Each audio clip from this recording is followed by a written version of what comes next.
ካዘንኩበት በዛ ከተባለ 3 ቀን ከአባቴ ጋር ተራይታ ምንም አይነት ከሰው ጋር ምንም አይነት ግንኙነት ሳታረግ ማለት ነው። ዋላችሁ እንዴት አመሻችሁ? ዛሬ ሰበርና አዲስ በሆነ ቪዲዮ ተመልሼ መጥቻለሁ። አንድ ነብይ ከባድ የሆነ ማስጠንቀቂያ ሰጥቷል የሚባል ነገር አለ። እስቲ ይሄንን ቪዲዮ እናየዋለን።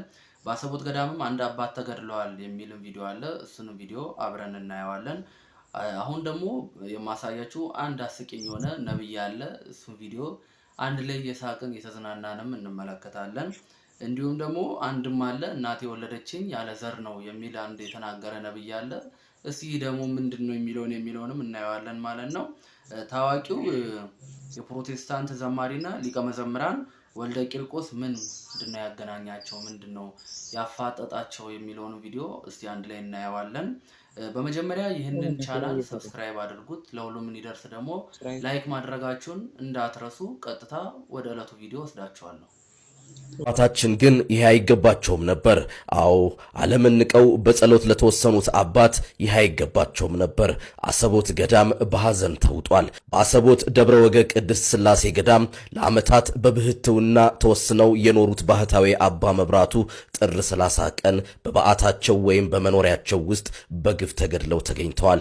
ባህታዊው በዓለማዊ ኑሮ ተለይተው በገዳም ዘግተው ለሀገርና ለቤተ ክርስቲያን በጸሎት የሚተጉ አባት ቢሆኑም ማንነታቸው ባልታወቁ አካላት በመሳሪያ ተደብድበው መገደላቸውን ከስፍራው የደረሰ መረጃ ያመላክታል። በር ዘግተው ዓለምን ንቀው ለሰው ልጆች በሚጸልዩ መናንያን ላይ እንዲህ ያለ ዘግናኝ ድርጊት መፈጸሙ መላውን ምዕመናንና የገዳሙን ማህበረሰብ በታላቅ ሐዘን ላይ ጥሏል። የአባታችንን ነፍስ ከቅዱሳን ጋር ያሳርፍልን። ለቤተ ክርስቲያንና ለወዳጅ ዘመዶቻቸው መጽናናትን እንመኛለን። አሁን ባየነው ቪዲዮ በጣም የሚያሳዝንና የሚያስለቅስ ተግባር ነው። አባታችንን በጥይት መተው ገድለዋቸዋል። አሁን የምናየው ቪዲዮ ደግሞ አንድ ነብይ ከእናቴ ስወለድ ያለ ወንድ ዘር ነው የተወለድኩት የሚል አንድ ነብይ አለ። እስቲ ይህንን ነብይ አንድ አይተን እንመለስ። እናቴ ከአባቴ ጋር ተራይታ ምንም አይነት ከሰው ጋር ምንም አይነት ግንኙነት ሳታረግ ማለት ነው። ምንም ሌላ ጓደኛም ሳይኖራት ሌላ ባልም ትዳርም ሳይኖራት ከ3 ወር በኋላ ነው ሆዷ ውስጥ የተገኘሁት።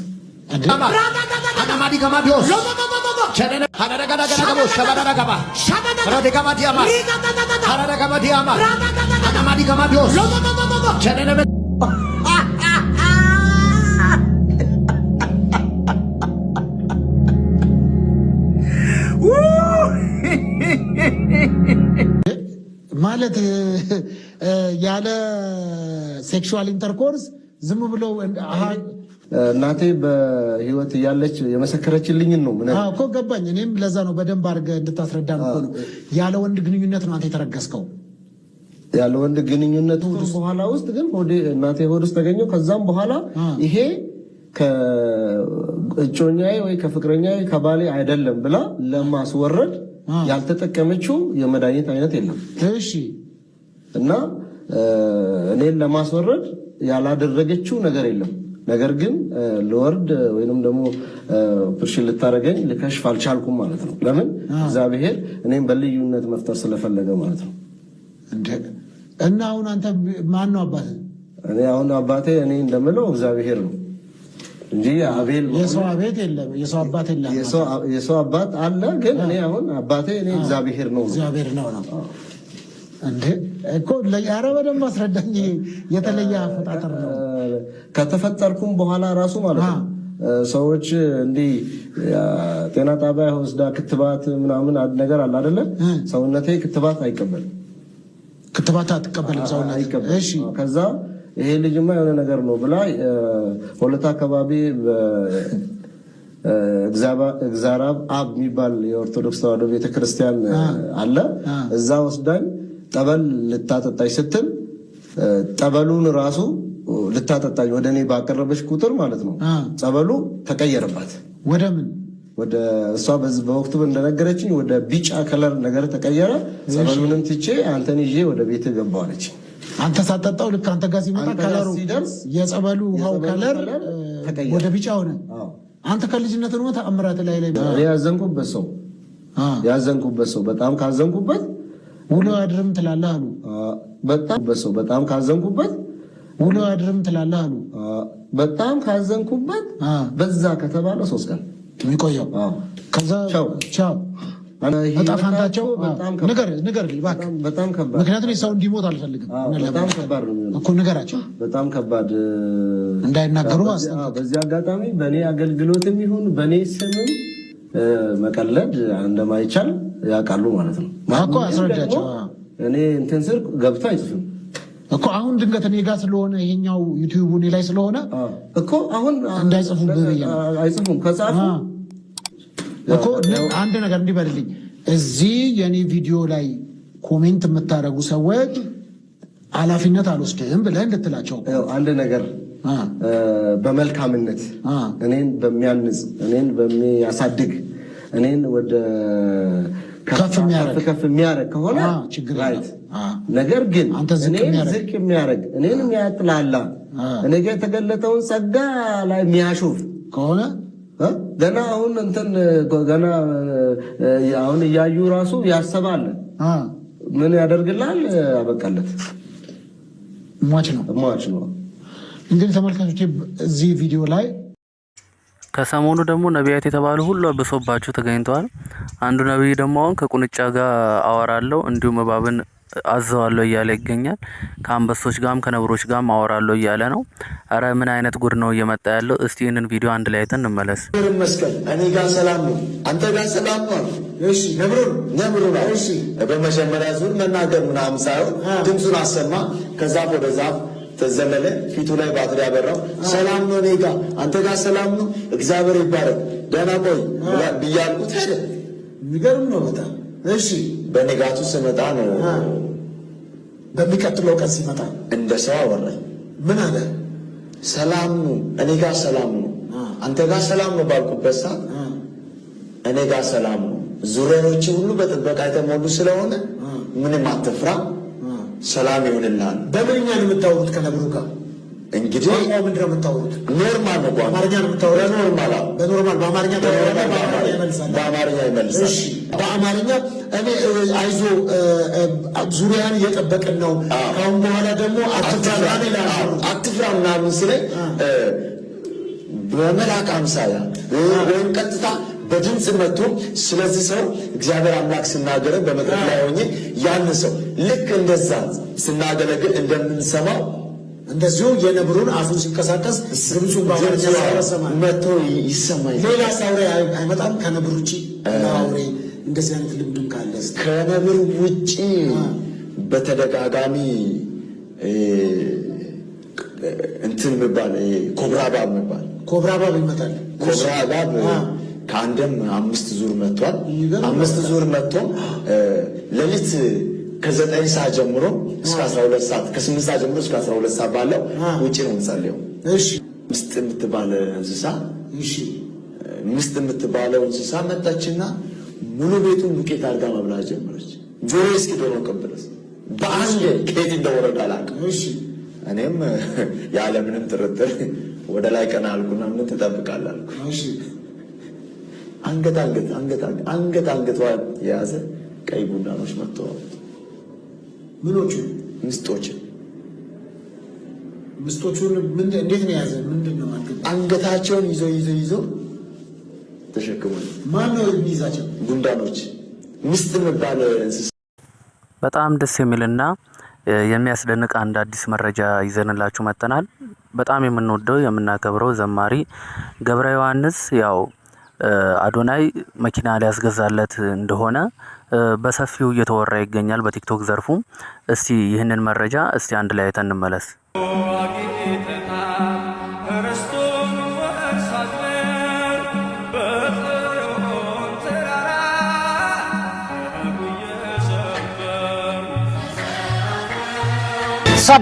ሰበር መረጃ በዘማሪ ገብረ ዮሐንስ ጉዳይ ስጦታ ይሰጠው በሚል በርካቶች ተስማምታችኋል። ከዚህም ውስጥ አዶናይ አንዱ ነው የተስማማ ይመስላል። እንግዲህ ምን ስጦታ ይሰጠው ኮሜንት ላይ ጻፉልኝ። ብዙ ላይክ ላገኘው ያ ስጦታ ይሰጠዋል ማለት ነው። እንግዲህ በሚኮ ቤት ማለት ነው የሚኮ ቤተሰቦች ምን ስጦታ ይሰጠው በግለሰብ መስጠት የምትፈልጉ ሰዎች ስጦታ መስጠት የምትፈልጉ ሰዎች በውስጥ አናግሩኝ ማለት ነው። ይህ ዘማሪ በርካቶችን ያነቃ ድንቅ ዘማሪ ነው ማለት ነው። ሁላችሁም ይሄን ቪዲዮ ሼር አድርጋችሁ ኮሎናይም በራሱ ዩቲዩብ በራሱ ቲክቶክ አካውንት ማለት ነው ስጦታ እንደሚሰጠው ተስፋ አድርጌ ስዘምር ቆጥረህልኝ እንደ ዋጋ አከበርከኝ ባንተ ጸጋ ናታኔም ነኝ በአገልግሎቴ አይከፋኝም ታናሽነቴ እጠርጋለሁ ደጅህን ጌታ ዝቅ ብዬ ላንተ ውለታ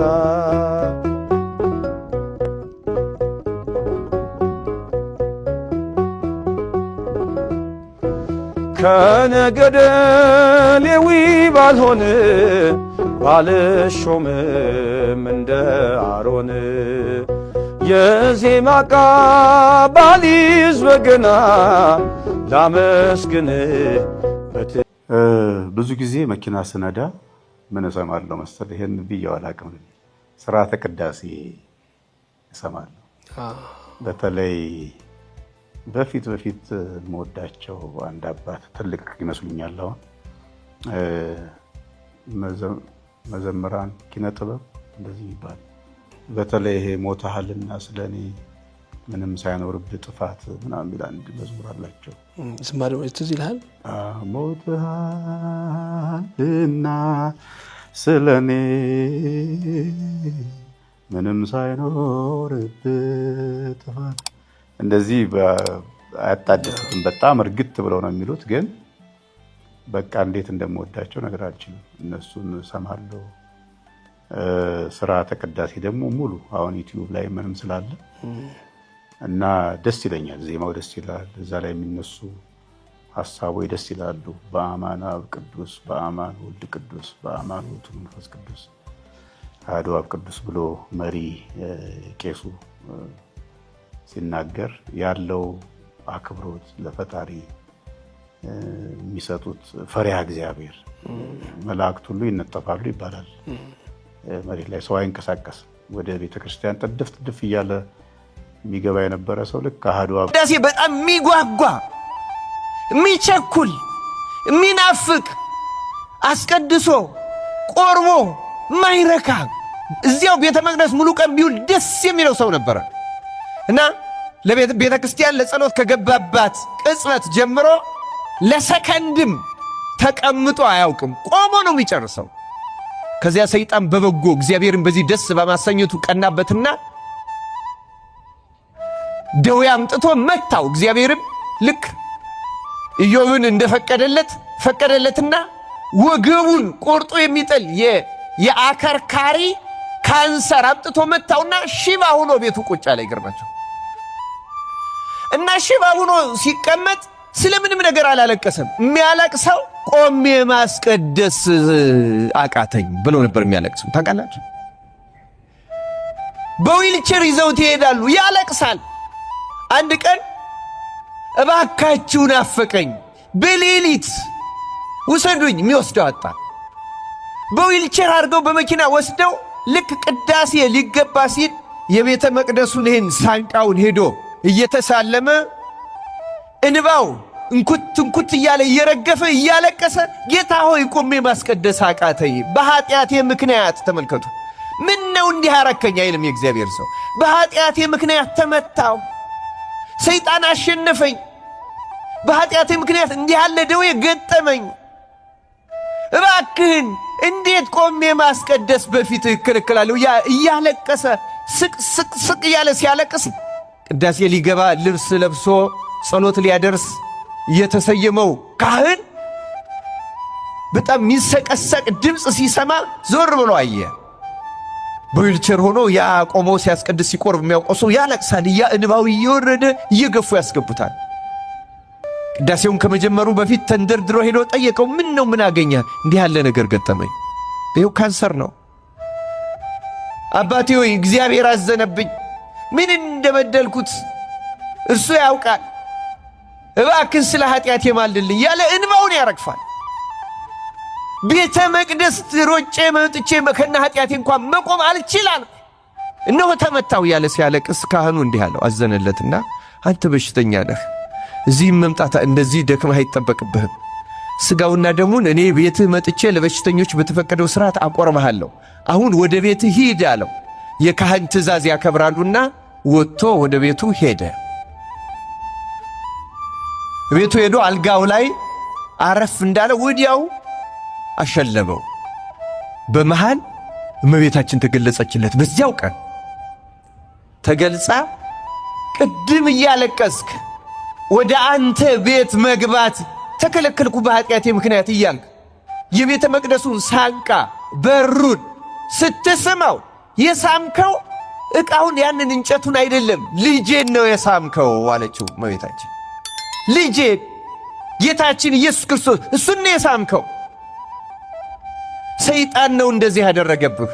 ልጄ ፈቅዶልሃል፣ ከዚህ በሽታ ፈውሷል፣ ይቅር ብሎሃል። ወደ ቤተ መቅደስ ምትጠማውን ምትጓጓውን እየሮጥክ ሄደህ ገስግሰህ ገብተህ ቆመህ አስቀድሰህ ቆርበህ መውጣት ፈቅዶልሃል ልጄ ተነስ ብላው ብድግ ሲል ድኖ አገኘው። እዩ ክርስቲያኖች፣ እዩ መጠማት ምን እንደሚያደርግ እና ድኖ ተነስቶ እንደገና ወደ ቤተ መቅደስ ውሰዱኝ ብሎ ቅዳሴው ሳያልቅ ብሎ ወሰዱት። ይዞት ሄዶ ልክ እያለቀሰ የቤተ መቅደሱን በር የሳመባት ላይ ሲደርስ ካህኑ ደግሞ ምዕመናኑን አቁርቦ ጨርሶ እሱን ሊያቆርብ ሲወጣ እዚያችው በር ላይ ተገናኙ። ወደ ውስጥ